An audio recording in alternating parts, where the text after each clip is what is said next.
Welcome to Land Academy. I'm Jack Butala. I'm Jill DeWitt. We show you how to buy real estate for half of what it's worth. And sell it on the internet really fast. We are Jack and Jill, and this is the Jack and Jill Show too.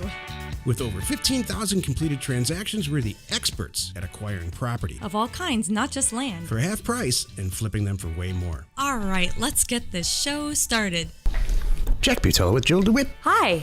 Welcome to the show today. In this episode, Jill and I talk about how there's really no way to automate a house renovation. And I feel qualified that Jill understands and has a lot to say about this. Oh my goodness.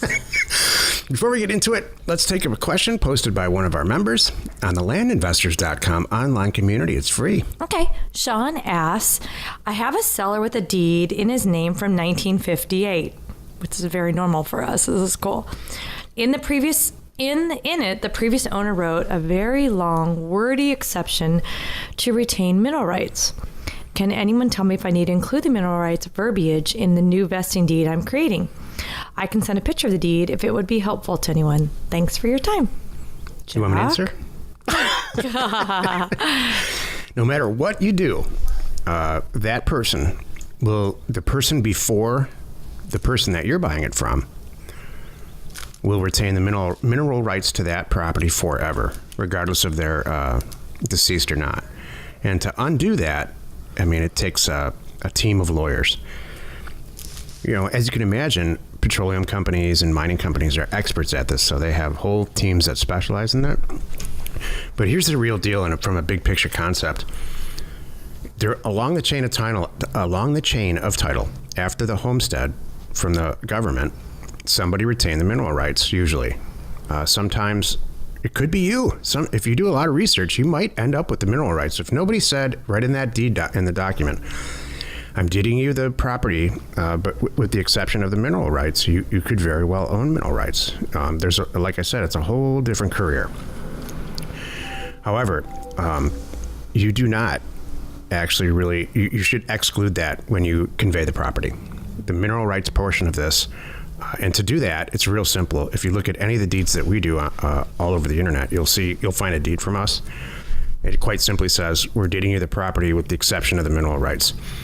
It doesn't say we don't own them or we're keeping them for ourselves or anything. We're just saying, the verbiage just says, we don't really know who owns mineral rights, but we're pretty confident it's not you. Well, you know what? And here's another. I personally, Jack, you can tell me if you disagree, but if you goof up and you do what we've said in the past, which is verbatim, copy the legal description and don't change a word, you will be fine. Right. So I beg to differ. But Jill, in the end, Jill, you're right. But go ahead. Let me explain this, please. So if you copy it verbatim, all you're doing is reiterating to the next person what's already happened. Are you going to get in trouble for that? Heck no. Do you have to do that? No, you don't. But I mean, I think it's a personal preference, if you will, and if you're worried about taking it out and doing it the right way, then I might leave it in. Yeah. I mean, if you're brand new, Jill's right. You're not going to get in any trouble for doing it this way. Yeah. But I'll tell you, at our level, I would just leave it out entirely and say we're not conveying mineral rights. Mm-hmm. And it's as simple as that. So mineral rights is a big issue. It can make property really more valuable or less valuable, especially some of these rural areas where the whole attribute to buying the property is oil and gas or some mineral situation. But I have specifically and intentionally chosen to stay away from that and really just make the money on the actual real estate. So, but we have people in our group. Luke Smith is one of them who really knows a lot about this. Yeah. And if you look, Sean, when you're looking, usually it's like a separate line or separate paragraph. So it's easy to pick out the legal description separate from this little addendum, if you will.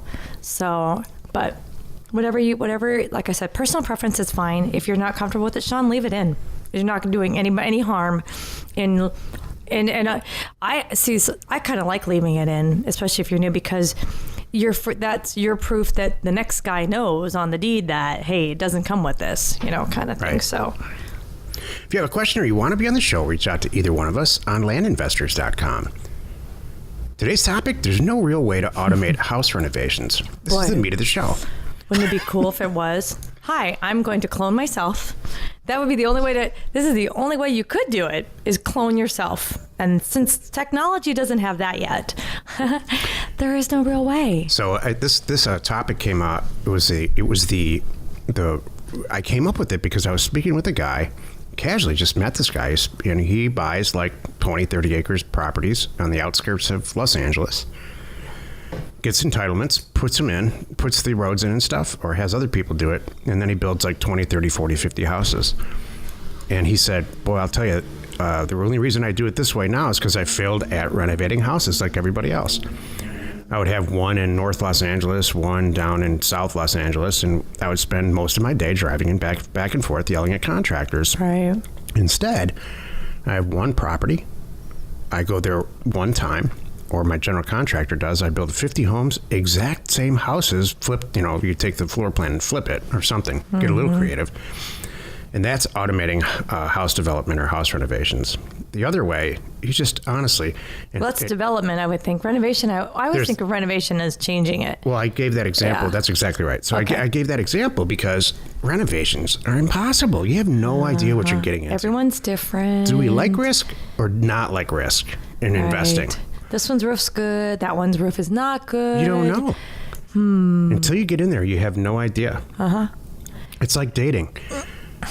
On the outside, it looks okay, but no, the guy's crazy. He's crazy. For the first 2 weeks, everything was fine. Then the real guy came out, and he's nuts. It's you just always like come back to the house. same analogy. How about buying a used car? Same thing.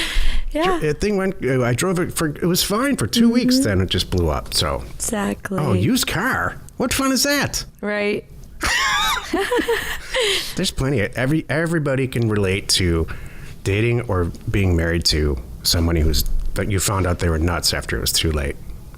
Yes. Every single person. Yes, I think you're right. Totally. Have you ever had a lemon car, like a car that just blew up on you after like a month of owning it? No, but my kids have. Yeah. Well, you know what? And I disagree with that. I think they did it. But anyway. That's what I think. Oh, you know what? When I was young, no, I never had a lemon, but I sure, anyway, got rid of those cars one way or another. How many people have you gone out with where it's just turned out to be a disaster? Oh, that's a lot. Excluding the relationship you're in right now. Well, I'll let you know. I'll let you know. I still think there's some hidden things I haven't uncovered. There's all corners of crazy going on over here. Oh, no, I'm just kidding. I'm totally kidding. So anyway, but back to this house renovations. Could you imagine? I mean, there's just really no way. There's no way. And that's why, well, look. It's so inefficient. Well, let's look about these. Everybody's in these HGTV shows. And when you look, I mean, have you noticed they're spending all their time on one project, and they're spending a lot more time than you think that they're spending on that one project. I mean, if they're speedy, it's a month. I mean, a month, 45 days is hauling, especially if you're moving walls and plumbing and and have a great contractor putting in and if you're pulling permits that stuff's on time and the materials are on time. There's a lot of moving parts. Yeah, you really have to be ready and go, man. I remember you order the carpet and the flooring and all that stuff while the deal's closing. You should be ordering your materials and have your stuff so the day it closes, you're in there demoing, and then the next day they're starting. So it's got to be that fast.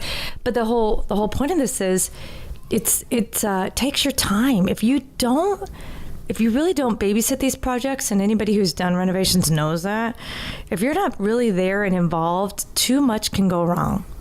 I agree. There's too many unknowns and it's too risky. Mm-hmm. And too much money can be spent and wasted because you're not there. Because of those unknowns. It's just, by definition, it's incredibly inefficient. Yeah. Imagine the wrong flooring shows up and it matches nothing. They don't know they start installing it because you're gone for a week. You show up and go, oh, no. Right. Now you've got a mess.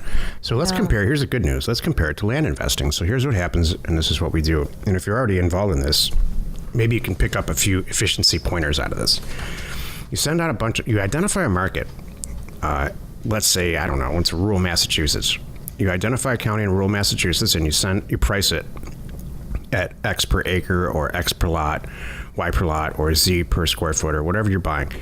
And you send out the offers and they come back. Some of them come back signed. Some of them come back in the form of a negotiation on the phone with the seller or whatnot.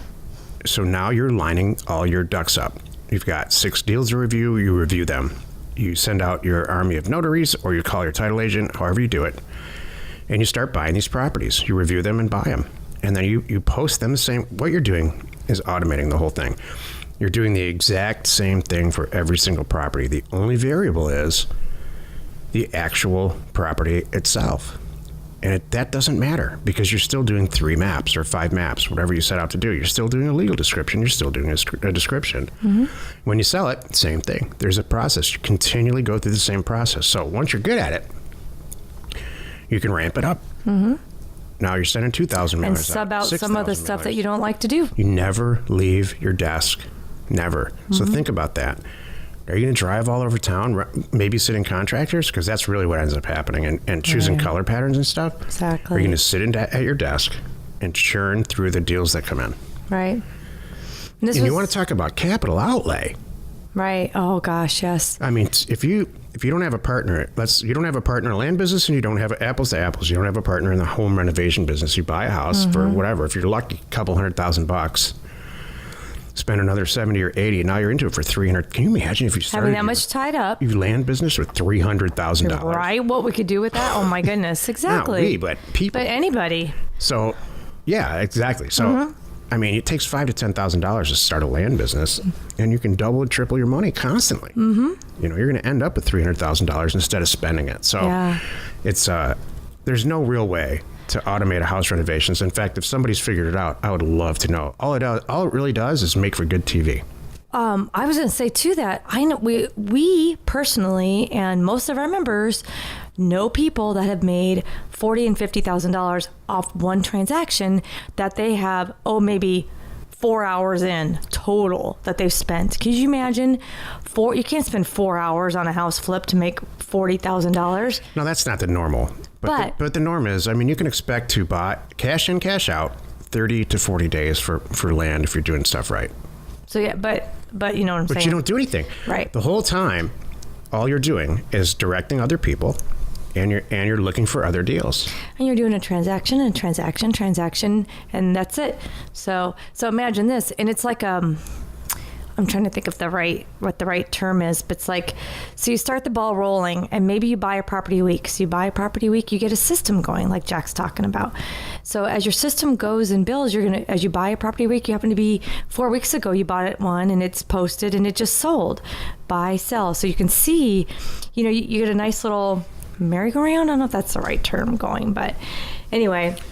Well, I would say snowball effect. There you go. Because you buy more and more and more as you get better and better and better. And then before you know it, it's game over. So, yeah, I mean, it never ends. It's clear that to me that ours is. And you're telling your wife to quit her job. Yeah. And now you're staring at your job. And you're making different decisions. So let me be super clear on this. This is not, it's not the end all for everybody. But if you want to hear I was just reading through landinvestors.com looking for questions for future episodes. There is there are a ton now. Hundreds and hundreds. There's thousands, actually, of stories of people succeeding. And every once in a while, you hear one where somebody says, I bought a bunch of property, I just can't sell it. And then somebody like 3 months later says, hey, what's the update on this? Oh, yeah, it's fine. I sold it all. Yeah, exactly. Isn't that funny? So my point is, all kidding aside, there's varying levels of success. But if the light bulb goes off over your head, like it has with many, many, many of our members, you can take this thing to the moon. Mm-hmm. I have never sat around with anyone and said, oh, yeah, I successfully renovate houses consistently, and there's no real surprises, and it's my job entirely. I know. Isn't that interesting? Never. Not with one person ever. Exactly. I know. I'm thinking of our closest friend that this is his gig. He always looks tired. He's tired and angry. I know. And he's like, oh, and I got killed on this one. He can't get away. It's a good thing I'm doing 4 of them because I'm only going to make money on 2. That kind of thing. Right. I'm like, hey, come visit. He's like, I can't. I'm in the middle of this. I'm in the middle of that. We're like, well, shucks, we can. Okay. See ya. You know what he says? What? The real person who, the only way I can win at this is if I buy it really cheap. Right. That's the only way. Who knew? Huh. That's very interesting. I love it. Join us in another episode where Jack and Jill make fun of their personal relationships and discuss information. That's me. And I salvage them with inspiration. That's me. to get just about anything you want. We use it every day to buy property for half of what it's worth and sell it immediately. You are not alone in your real estate ambition. We should have Dennis on the show. I know. I was thinking about that. I mean, really, seriously, it bums. I'm happy he was able to come for our party. That was really, really cool. But the reality is it's hard to get away. Yeah. With his life, with us. Exactly. He's a pretty low-key guy. He's not too jammed up out. like we are. Yeah. What'd you say? Jammed up, amped up like I am. Oh. Am I amped up? No, you're not. Oh. I can't handle that profession. There's just too much risk. Oh. I can't stand it. Yeah. Like even the I want to know what's going to happen when I wake up. Even tomorrow. the good ones that we did, where I would come to you and I could easily say on time, under budget, it still wasn't a fun experience for you. No, because you're sitting there in the back of your head saying, "Oh, well, at least this one worked. Right. I wonder what's going to happen on the next one." But then also too, we have how much tied up right now. You know, that kind of a thing. That's a little nerve-wracking. Millions of Even though you dollars. pay cash, it's still tied up. It's so... Yeah. I get it. Information and inspiration to buy undervalued property.